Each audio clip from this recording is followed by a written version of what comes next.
Denis Villeneuve, of course, is known as one of the top one, maybe the top one, certainly in the top 2 or 3 best directors in the world right now. And a lot of people got put on their map with Sicario.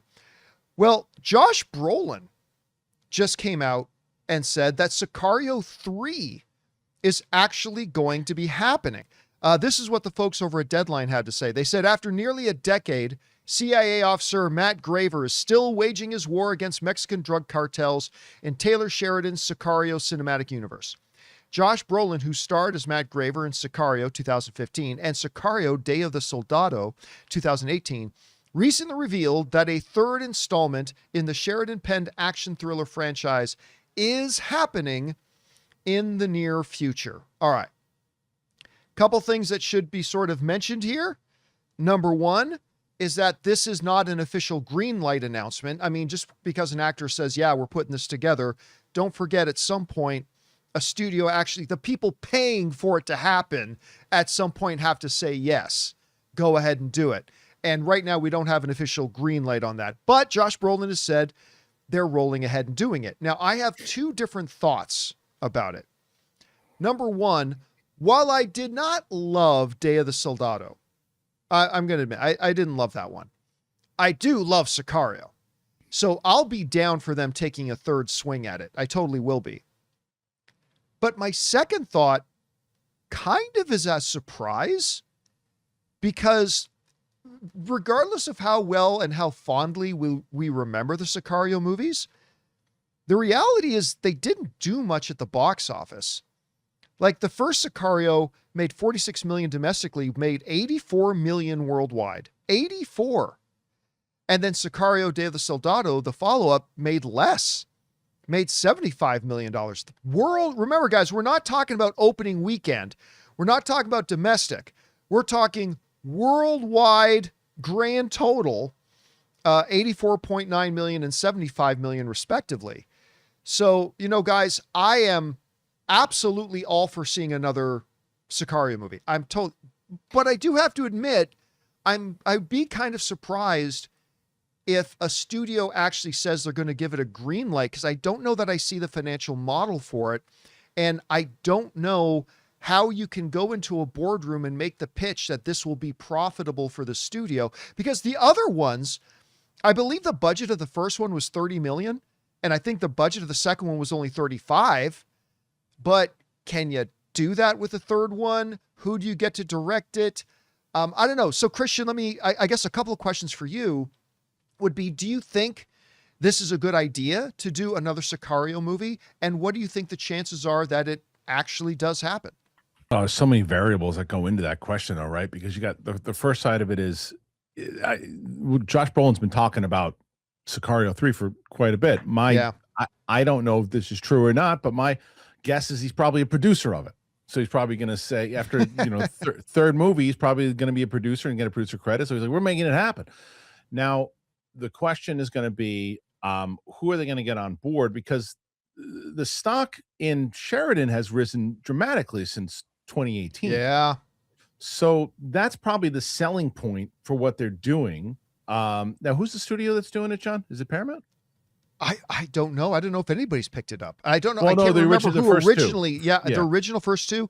I want to say Universal, but you could be right, Jonathan. Maybe you could look Lionsgate. It's Lionsgate. It was Lionsgate. So we were both wrong. So, no, I didn't know. I wasn't sure, because if it was Paramount, I said, then they're gonna problems, because he's not getting along with Paramount right now, Sheridan. Yeah. But if they're going to Lionsgate and they do that and they can find a way to do it, and my other, which by it being Lionsgate kind of gets rid of my other point. My thing was that, because you said, why would they make that if they didn't have, if it was only $30 million budget and they're only making like 70 on this one, why would they do this? My answer would be, well, we're in a different age now. And if we're going off of Taylor Sheridan's and his streaming stuff, that is probably going to perform pretty well on streaming as well. So if they can get that $70 million back in the bank and do it and get a little bit more and make it kind of like a TV streaming movie too, but I don't know where Lionsgate would take it ultimately, unless they used to sell it to Netflix or something. And it could be a different, because Sony picked up the second one. Oh, maybe. Okay. So maybe, but it's still where they're going to stream it. I don't know. But either way, you can see with some of the movies that get greenlit today and certain things that are getting put out there, and like, why didn't they just go to streaming anyway? Like that romantic comedy that just came out recently. I was like, why did they put that in the theaters? this is worth taking a shot on. I think is it's an alternate program. I wouldn't go past that $25-30 million budget. If you go past that, that's pretty stupid. But the major factor is if they can get Denis to come back and do it after what we think will be big success with Dune 3, then there's a definite reason why you would do it. But he's doing Bond. He's got that's the point though, right? Like Yeah. as soon as Dune has its red carpet premiere, he's rolling into the 007 offices, and then he's going to be working on Bond for the next 2+ Sure, years. but John, if you're whatever studio is, and Denis says, listen, I'll do it, but I won't be able to do it for 2 more years after Bond or 3 more years. You go, okay, we'll wait for you, because it's like we've already waited since 2018. What's another 3 years? The drug war isn't going anywhere. That's also a few more tax brackets. Yeah. It's and because like Denis isn't the same guy. Like you mentioned, Taylor Sheridan is a much bigger name now than he was then. Denis is clearly and he might have an Oscar on his mantle by the time this rolls around. So like, how can you convince a Denis Villeneuve, hey, come back to this franchise that made $80 million? Right. He's got to be passionate for it. And his paycheck alone would probably make up half the budget at this point. So I mean, how tight are he and Brolin? That's the question. I'd be down for it. Because you're right. I mean, Brolin is working with him right now in Dune. Maybe he'll be the new M. Maybe Josh Brolin will put on the British accent and be the new M in James Bond. Yeah, but think about that, John. If he's shooting Dune 3 right now and he's having those conversations and he's been talking about Sicario 3 as long. You don't think if he really wants this to happen, he didn't bring it up to Denis, and then it just happens to be like he starts talking now. He's like, yeah, look, it's happening. Like maybe he did have that conversation and maybe Denis wants to do it. Sure, but it's one thing for me to ask you if you could buy me lunch. Hey, we're hanging out. Hey, can you buy me lunch? Right. Versus, hey, can I get your next 2 years locked up, please? Yeah. I forgot that totally. Roger Deakins also shot that first one. Oh, yes, sure did. Yep. And then I wonder, would Denis be okay with going back to digital? Because there's no way they're going to do that on film. That's a different budget. Yeah, I don't think Denis is going to get obsessed with it. Yeah, no, I think the chances of getting him are something none. I'm just saying, if you just to answer your question earlier though, like why would they do it? If you get him, you make it. It would be prestige, I agree for sure. Yeah, I think you're right. If somehow in some parallel universe, if you can get Denis Villeneuve to agree to come and direct it, then a studio will sit up and go, okay, let's do this then, because then you're also going to attract a lot of talent. Sure. So well, it's also what you said before though. The difference between 1 and 2.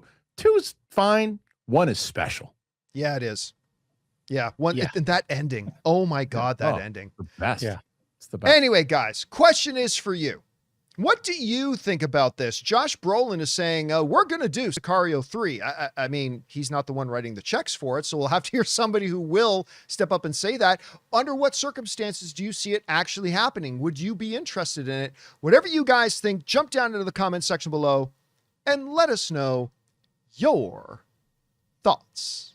Guys, we want to take a second to thank a sponsor of today's video, Quince. August is a great time to reset a few things before fall gets crazy, and one of the easiest places to start is your closet. That's where Quince comes in. Quince is all about fewer, better pieces made with premium materials that are designed to actually last. We're talking ultra soft organic cotton tees, Mongolian cashmere sweaters, premium denim, and tailored chinos starting at just $60. And here's what really stands out. Quince prices everything 50 to 80% less than similar brands by working directly with ethical factories and cutting out the middlemen. So you end up paying for the quality, not some giant markup. I've already ordered a number of things from their store. As a matter of fact, I love this shirt. It looks great, and most importantly, it's crazy comfortable. Upgrade your everyday. Download the Quince app for app-exclusive offers, or go to quince.com/Campea. Get free shippings on your order and 365-day returns. Now available in Canada and the UK too. That's QUINCE.com/Campea.